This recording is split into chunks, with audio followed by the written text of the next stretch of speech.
গল্প সময় অনুসারে পরিবর্তিত হয়, কিন্তু সত্য চিরকাল শাশ্বতই থাকে। সত্য সরায়ু নদী, আর সত্য হল সরায়ু তটের উপর অবস্থিত রঘুবংশের রাজধানী অযোধ্যা।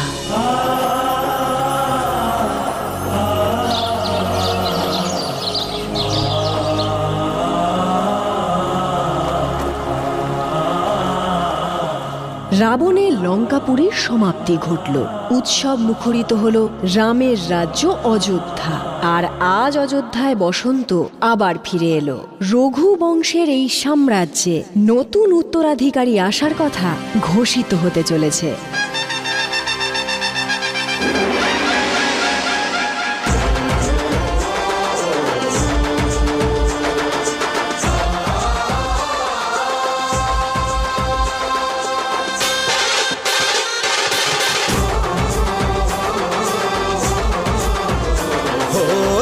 जन्मभूमि का कण कण झूम रहा आनंद से हर क्षण। हो राम जन्मभूमि का कण कण झूम रहा आनंद से हर क्षण। अवधपुरी में मंगल उत्सव, अवधपुरी में मंगल उत्सव की हो रही है तैयारियां। राजा राम के आंगन में अब गूंजेगी किलकारियां।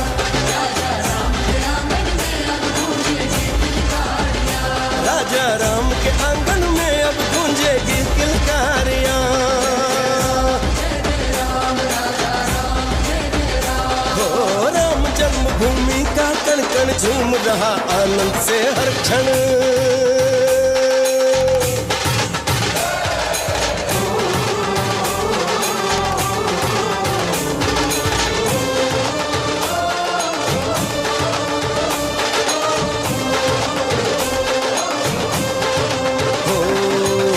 समान है राजा राम अब स्वयं पिता कहलाएंगे।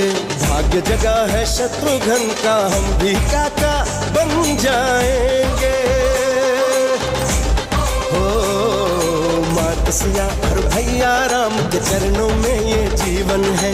भावी संतानों पे न्योछावर लक्ष्मण का ये तन मन है। श्री राम की चरण पदों का पूजन कर भारत धन्य हुआ। अब आगमन होगा नन्हे पग का मन सोच के ये प्रसन्न हुआ, प्रसन्न हुआ। हृदय है हर्षित पुलकित मन आनंद भरी है ये घड़ियां। राजा राम के आंगन में अब गूंजेगी किलकारियां। राजा राम के आंगन में अब गूंजेगी किलकारियां। राजा राम के आंगन में अब गूंजेगी किलकारियां।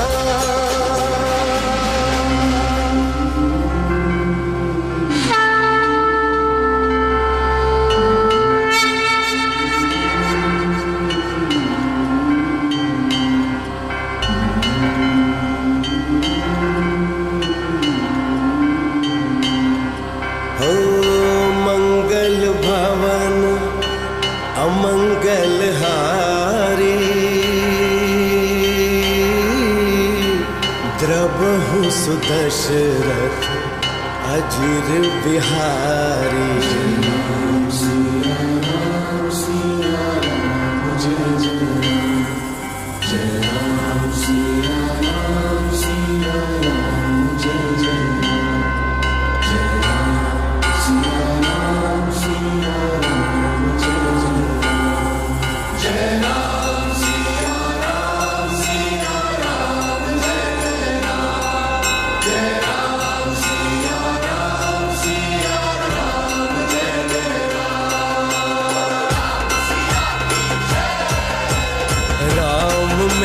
सीता और सीता में है राम।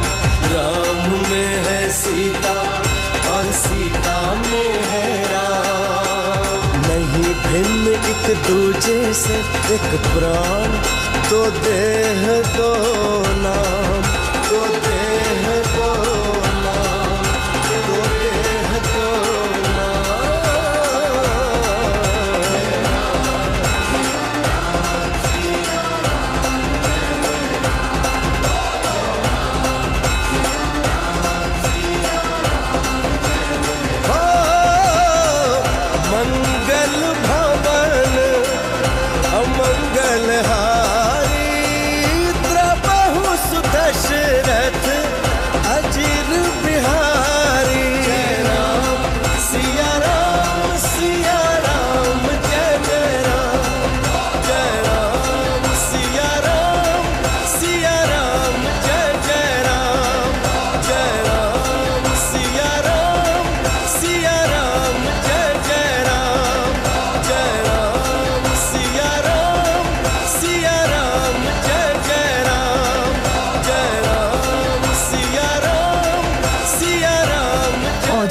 সবাই আনন্দ করছে, তোমার এত কষ্ট কিসের?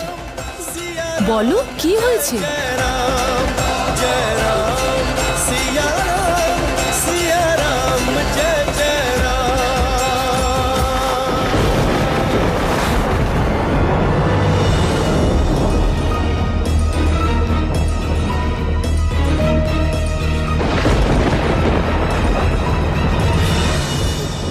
তোমাকে কে প্রহার করেছে?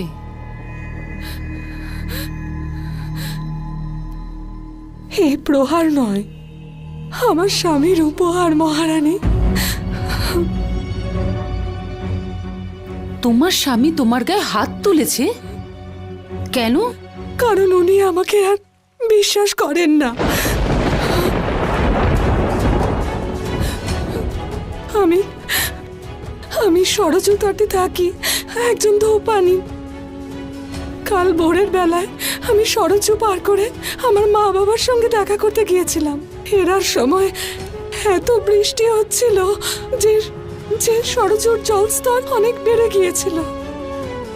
মাঝির পক্ষে নৌকা চালানো অসম্ভব ছিল, তাই সারা রাত আমি ওই মাঝির বাড়িতে থাকতে বাধ্য হই। উনি আমাকে আশ্রয় দিলেন, মায়ের মতো সম্মান দিলেন। তা সত্ত্বেও আমি যখন বাড়ি ফিরি, তখন আমার স্বামীর চোখে সম্মান নয়, সন্দেহ ছিল।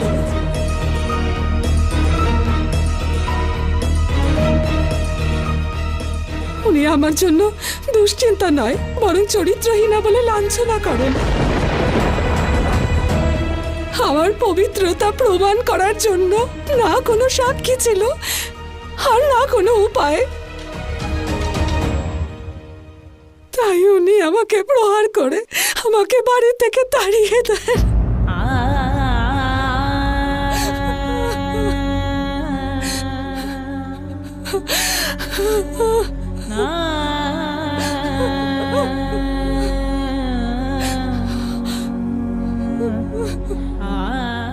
ওর এই ক্ষত ওর স্বামীর প্রবল অত্যাচারের প্রমাণ মহারাজ।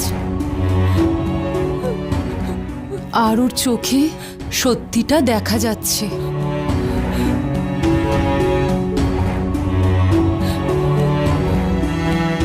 যে সত্য মহারানী দেখেছেন আমার স্বামীকে, সেই সত্য কি করে বিশ্বাস করাই মহারাজ? ওনাকে কি করে বিশ্বাস করাবো যে আমি চরিত্রহীনা নই?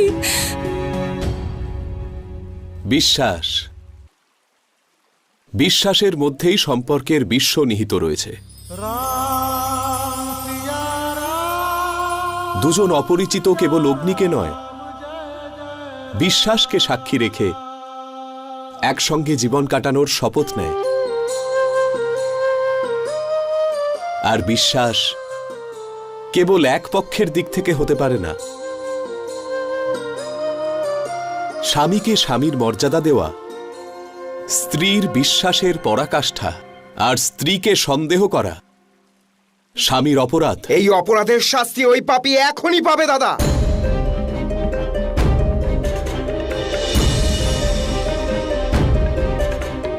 রামরাজ্যে এই ধরনের অপরাধকে ক্ষমা করা যায় না।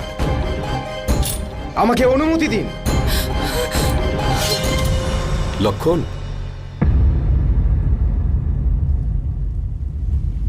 শক্তির ভয় দেখিয়ে বিশ্বাস অর্জন করা যায় না।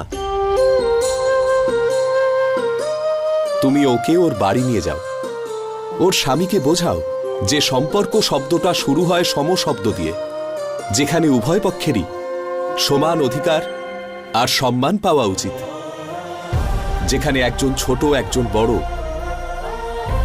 যেখানে একজন স্বামী আর অন্যজন দাসী। সেখানে সহাবস্থান হতে পারে, কিন্তু সম্পর্ক নয়। এটা আমার আদেশ যে তিনি যেন এর কাছে ক্ষমা চান আর সসম্মানে একে গ্রহণ করে নিজের ভুল স্বীকার করেন।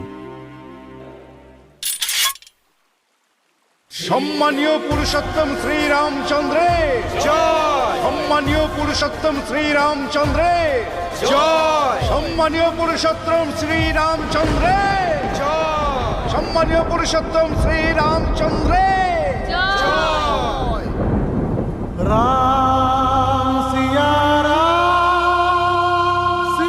राम जय जय राम।